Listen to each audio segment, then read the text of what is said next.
Donc chacun des deux, en fait, va évoluer sur son propre parcours et va faire des tentatives qui sont en quelque sorte des brouillons, enfin, avant de trouver la version définitive de leur désir, enfin, la version parfaitement ajustée à leur désir. C'est-à-dire qu'elle va continuer à se faire malmener par des hommes de plus en plus étranges ou violents. Enfin, elle va en arriver à des situations vraiment extrêmes, hein. Notamment avec un homme qui va la brutaliser presque jusqu'à la tuer, quoi. Et lui, donc, va de plus en plus explorer cet univers des filles borderline, comme vous dites, des filles qui se proclament adeptes du suicide. Donc, qu'est-ce que c'est que ce rassemblement? Alors, en fait, pour expliquer le titre, Suicide Girls, je me suis d'abord inspiré du titre d'un site américain qui s'appelle Suicide Girls. Ça existe. Oui, c'est un site américain qui a beaucoup de succès d'ailleurs, mais qui n'a rien à voir avec le suicide. C'est un site qui met en scène sont des jeunes femmes tatouées. Et qui sont prendre en photo, voilà, je l'évoque dans le roman, elles sont prendre en photo dans des poses parfois un peu suggestives, mais le contenu du site n'est pas du tout pornographique. Et l'idée du site, c'est de mettre en valeur des beautés non conformistes, entre guillemets, c'est-à-dire sont pas les plus belles filles, mais elles ont du caractère, elles sont tatouées, elles sont un peu rebelles, et sont des très belles photos, et le site a beaucoup de succès là-bas. Il faut d'ailleurs payer pour accéder au site, il y a des très beaux livres qui sont édités, voilà. Mais en voyant, je suis tombé un peu par hasard sur cette expression-là, et je trouvais que ça coïncidait parfaitement avec le roman que j'avais commencé à écrire. Et donc j'ai repris cette expression-là, mais en lui donnant un sens plus littéral. Pour le coup, les Suicide Girls, c'est les filles que va se mettre à fréquenter le narrateur. Il va se rendre compte qu'il a du plaisir à trouver des filles qui sont un peu déglinguées, et c'est lui qui va les baptiser les Suicide Girls. C'est-à-dire des filles qui ont déjà commis des tentatives ou qui sont fascinées par la mort, etc. Alors il va les chercher dans les bars, il va fréquenter les centres genre SOS Suicide, et il va nouer des amitiés avec des genres de filles. Et il va avoir beaucoup de plaisir à ça. Il va trouver que ce sont des filles charmantes, qui ont beaucoup de caractère. Il devient très admiratif. Il trouve que ce sont des filles qui sont originales. Et elles ont beau être un peu fracassées, c'est très romantique pour lui de fréquenter ces filles-là. Ça lui permet d'approcher, même de penser un peu son propre trou noir. Enfin, oui, voilà, ouais. Et il se dit, il dit, moi qui ai des pulsions suicidaires, moi qui suis parfois très déprimé, moi qui ai des pensées noires, et bien curieusement, en voyant ces filles-là, je trouve comme des sœurs, comme des frères d'âme. Mais comme elles sont belles et comme comme le narrateur les trouve vivantes, il se trouve vivant aussi, et il retourne la situation, c'est-à-dire son désespoir devient quelque chose de très lumineux et de sexualisé, donc de vivant. Alors en même temps, il couche pas avec ces filles-là, et pourquoi? Il l'explique dans le livre, il dit c'est pas sexualisé, il a un désir mais plus large que la simple sexualité. Il les trouve belles parce qu'elles sont... Un désir quasiment métaphysique, alors? Oui, voilà. Il dit, il n'a pas envie de leur faire l'amour. Et alors pourquoi ça les aime d'un sentiment fraternel. Oui.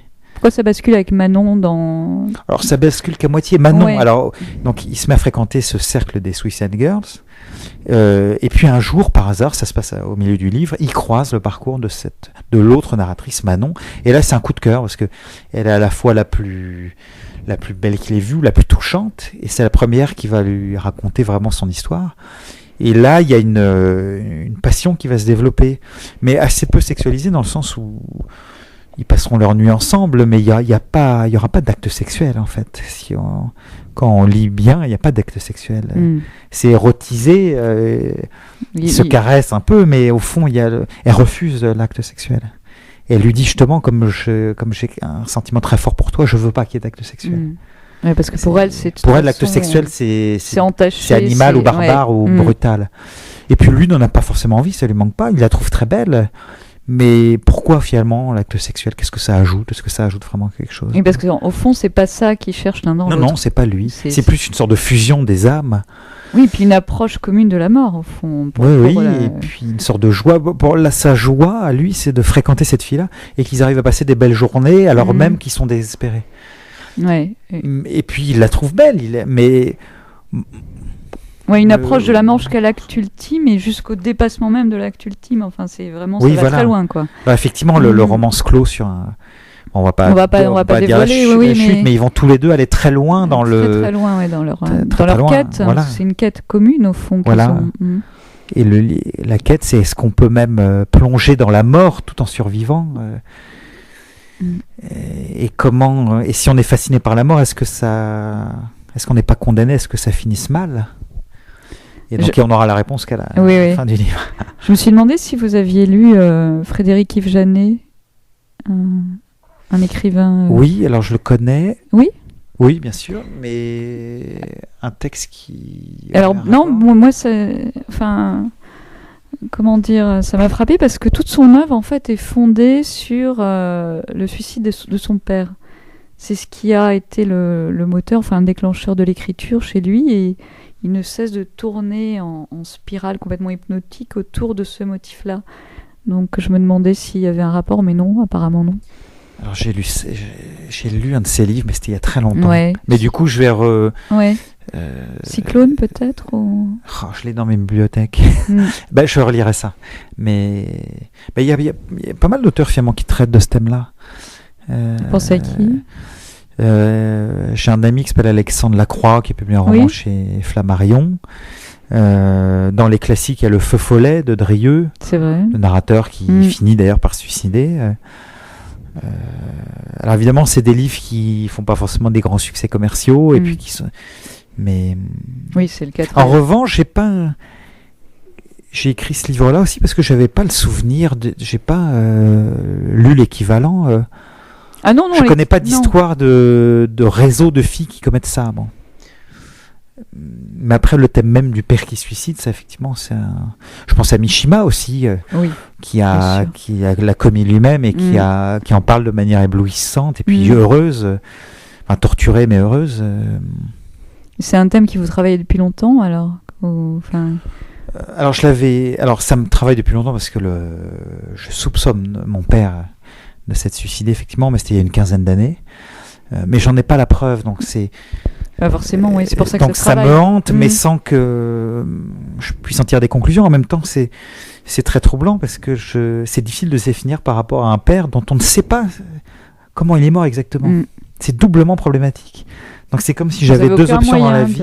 Bah non, il n'y a pas de preuves, j'ai juste des indices très forts. Et dans ma famille, d'ailleurs, je suis un des très rares, je suis même peut-être le seul à défendre cette hypothèse. Bon. Donc je sais pas comment dire, c'est comme si j'avais deux lignes dans ma vie qui étaient disjointes et que je vivais constamment dans deux hypothèses. Soit je suis le fils d'un homme qui est mort d'accident, soit je suis le fils d'un homme qui est mort de suicide. C'est drôle parce que Frédéric Yves Janet, en fait, ce qui lui est arrivé, c'est que son père est mort quand il avait 9 ans. Et pendant toute son enfance, il a raconté qu'il était mort de maladie ou de façon accidentelle. Et à l'âge de 16 ans, il a découvert la vérité, à savoir qu'il s'était suicidé. Et il l'a tellement pas supporté qu'il a tout quitté, genre Rimbaud, quoi. Enfin, il s'est exilé au Mexique, il n'en est jamais revenu. Et... Alors, d'ailleurs, ça me fait penser, je viens de finir le roman de Houellebecq, là, et il y a le narrateur, donc Jen Martin, c'est un peintre, et il y a une scène étonnante où il voit son propre père, envisager de mourir par euthanasie. Et il est très en colère contre son père en disant mais écoute, c'est insupportable, si tu commets ça, moi je deviendrai le fils d'un suicidé. Et du coup sa vie est c'est un peu différent, mais le fils, tout d'un coup sa vie change tout simplement parce que son père du jour au lendemain devient un suicidé. Et c'est vrai qu'on prend conscience de ça, évidemment que la vie change. Moi le jour même où mon père est mort, j'ai changé complètement ma personnalité a changé, tout simplement. Il y a un verrou qui saute, où il y a donc on change de vie. Vous étiez adolescent aussi? J'avais 21 ans. Mais tout de suite j'ai eu l'intuition. Par contre, le fait d'en parler dans un roman, j'ai mis plus de 10 ans Mais ça, forcément. à avoir le courage d'en parler. C'est pas avoir le courage, c'est à me dire tiens, il faudrait que je parle de ça au fond. Oui, quand je vous disais, il faut que ça... Oui, il faut que ça mûrisse, que ça se métabolise. Oui, voilà. Puis après, ça forme une sorte d'objet lisse, un objet rond. Voilà, j'ai écrit ce roman-là. Et est-ce que ça a eu un effet sur... Très net. Oui, c'est de quoi, de catharsis, oui, de je délivrance. Oui, je pense. C'est un roman que je traînais en moi depuis quelques années. Ça s'est cristallisé. Enfin, le fait que j'écrive l'histoire de Manon, ça a déjà cristallisé beaucoup de choses. Après, l'histoire du narrateur, ça a densifié le roman. Et du coup, j'ai fait le portrait de mon père aussi dans ce roman-là. Donc, c'est comme si j'avais soldé l'histoire de mon père. C'est une sorte d'hommage.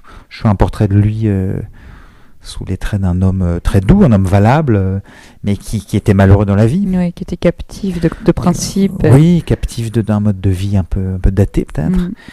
Et voilà, donc je me suis pas du tout libéré de ce type de questionnement, mais je pense quand même que je me suis débarrassé des aspects les plus noirs, enfin du côté ressassement de ces questions-là.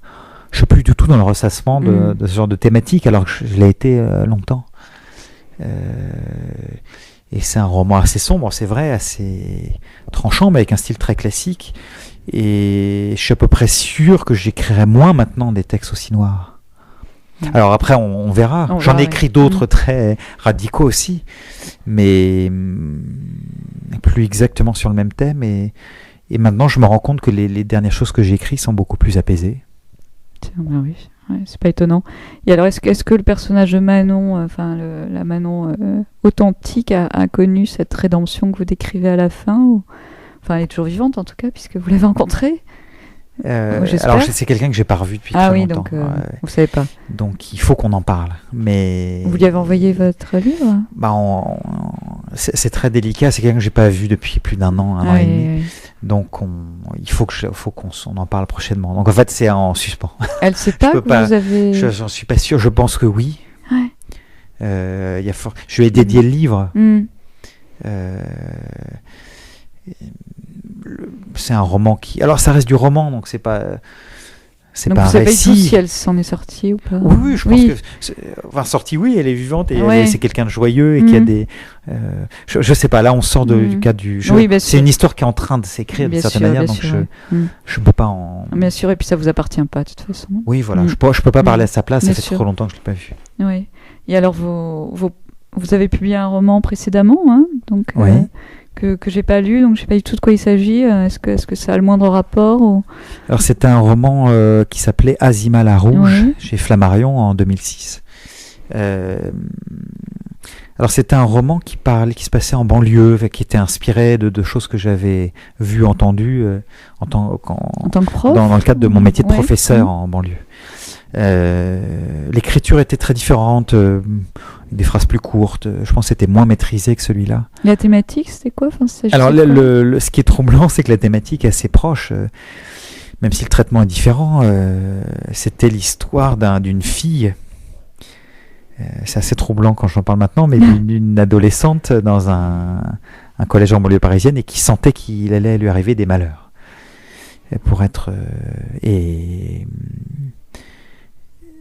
C'est un roman moins dur que Suicide Girls dans le sens où il est fondé que sur des pressentiments. C'est-à-dire pendant 150 pages, il y a plusieurs personnes qui parlent et qui sentent qu'il va arriver des choses terribles à cette fille-là. Et oui, les choses vont arriver. Oui. Et c'est sur le thème alors là du viol collectif. D'accord. Alors effectivement, c'est... Ah bah oui, là, il y a un vrai lien. Oui. Ah oui, il y a des résonances évidentes. Des parentés c'est une source d'interrogation en moi. Je me demande comment ça se fait que j'ai ce thème-là qui revient dans plusieurs romans. Hein. Alors, il faut dire plusieurs choses. J'ai écrit, à force, beaucoup de romans. Il y en a que deux. Vous aviez rencontré le personnage de Manon déjà ou non ? Non, pas du tout. Non. Azima la Rouge, c'était il y a 4 ans. Et c'était beaucoup plus romanesque. Je m'étais fondé sur des faits divers. Pas quelque chose dont vous avez été témoin ? Non, on m'avait raconté, mais j'avais rien vu. Peut-être un pressentiment Je sais pas, mais c'est vrai que cette thématique m'a suivi depuis plusieurs années, le thème du viol, mais j'ai écrit plein d'autres romans qui parlaient pas du tout de ça, et des romans qui ont moins intéressé les éditeurs. Donc peut-être que quand j'écris sur ces thèmes-là, peut-être que mon écriture est plus forte et ça attire plus le regard, ou peut-être que les éditeurs sont plus friands de le thèmes potentiel un peu scandaleux, etc. Oui. Mais n'empêche que c'est vrai que j'ai écrit toute une... Et j'ai un autre roman qui mûrit, et ce sera sans doute mon dernier sur ce thème-là. Il y a un roman qui est en train de monter en moi, entre guillemets. Sur le viol ? Ouais. Oui, c'est vraiment étonnant. Vous ne savez pas pourquoi ? Enfin bon, on va pas faire de la psychanalyse. Non, mais je pense que j'ai pas encore éclairé toutes les... Alors, ce qui est clair, c'est que moi, j'ai jamais subi ça. Oui. J'ai jamais été témoin de ça directement. J'ai pas de proches qui ont subi ça, du moins pas à ma connaissance. Vous l'avez pas commis ? J'ai pas commis, pas du tout. Je suis quelqu'un complètement inoffensif. Franchement, il y a un roman que j'aime beaucoup, un roman français de 2009 qui s'appelle L'origine de la violence, un dénommé Fabrice Imbert. Et il y a une page éblouissante où il dit, c'est aussi un thème c'est un roman aussi sur le thème de la violence, mais la violence nazie. Bon. Et il se décrit dans la peau d'un professeur qui est très gentil, très doux, et qui est également fasciné par la violence. Et il dit, je suis fasciné par la violence, non pas parce que je suis violent, mais parce que moi-même, étant d'une douceur presque excessive, je suis effrayé par... C'est l'altérité. Donc je pense que c'est plus l'altérité. C'est ça qui Alors je dis pas que je suis blanc comme je sais pas, doux comme un agneau, pas du tout, mais c'est l'incompréhension. Sincèrement, je sais pas, je me sens pas capable. Mon rêve, c'est d'être absolument gentil et que tout le monde soit gentil. J'ai pas du tout des rêves de violence. Après, peut-être que d'une part, j'ai eu une colère en moi pendant des années. Certainement. Voilà. Mais j'ai jamais eu, sincèrement, jamais eu de fantasme de viol. Ça m'a jamais traversé l'esprit. Mais je le dirais sinon. Qui vous interroge, qui vous travaille, qui vous taraude. Ce qui me taraude, c'est plus la figure de la victime. La victime. La victime d'une violence absolue. Ouais. Donc évidemment, pourquoi en fait, je pense que une fille je pense qu'en fait, c'est métaphorique. C'est la jeune fille de 12 ans qui subit par exemple un viol collectif par 15 c'est la victime baraques. Par excellence. Par définition, c'est la victime pure et simple. Ça peut être un garçon. Ça pourrait être un garçon. Mais et donc je pense que c'est peut-être la métaphore pour des violences que j'ai pu subir moi-même, mais d'un autre ordre. Ouais. Et vous avez peut-être du mal à vous projeter en tant que victime, Oui, peut-être. Ouais. Donc c'est un déplacement. Je sais pas. Peu importe. Mais je sais pas. Je pense que j'aurai sans doute des révélations prochainement sur mon intérêt pour ce thème-là.